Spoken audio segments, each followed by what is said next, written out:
Peggy 18. Welcome, stranger. Name's Halleck, and it's a pleasure meeting you. I run this little shop. Got enough supplies here to keep you alive and fighting. Rage, at its core, is a first-person shooter. These other elements like racing and vehicle combat, they're additive to the experience. But it's important not to get confused by really what we do. We're id, we make first-person games. You know, when you pick up the shotgun and you shoot a bad guy, you know what to expect.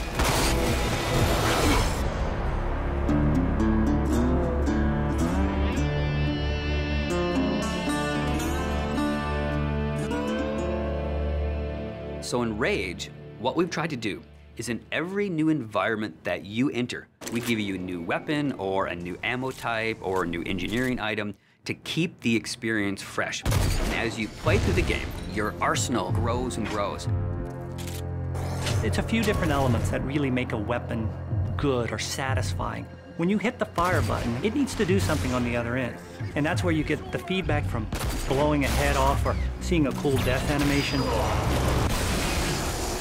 You know, I've always loved shotguns in all of the id games especially. I think if we didn't have a shotgun, a lot of fans would be upset. But the crossbow, because it's so different and so new, it's almost like this utility weapon. My favorite weapon in Rage is the wing stick. Let me guess. You want to know how to throw a wing stick. The wing stick is an offhand, instant throw weapon. The wing stick is such an iconic weapon. It's this bladed death boomerang, and it has like a smart nano targeting core is some of the mythos that we've built into it. And if you time it right, you can chop the heads off of mutants with it. We have these things we call gadgets or engineering items. Things like a little remote control car with a bomb attached to it. Now you're building this little defense turret. If you have the parts and you have the plans to build it, you can build these anywhere in the world. So now you're running around, you're firing, and instead of just tossing a grate or just throwing the wing stick, you're tossing down a little defense turret.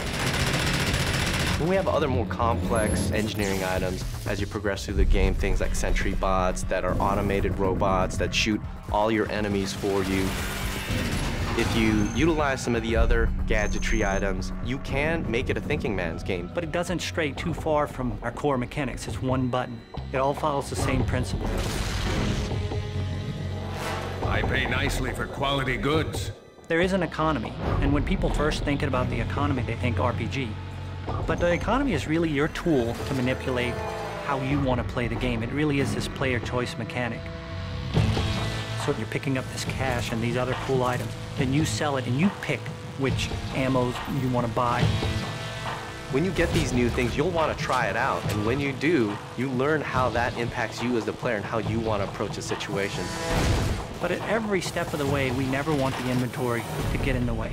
It's there for a reason, it always has a purpose, but we still want to stay true to that kind of action. The world in Rage is about survival and all the elements that the player will need to succeed in surviving. It's up to them how they want to use those gadgets, weapons, and ammo types. Along with the action shooter experience role that we intend for the player to take, we create these different options in the gameplay when you get into an area with all these various implements of death. Or, you know, you may not want to have any strategy. You just may want to kick in the door, pull out your big shotgun, and start blasting away at the bad guys.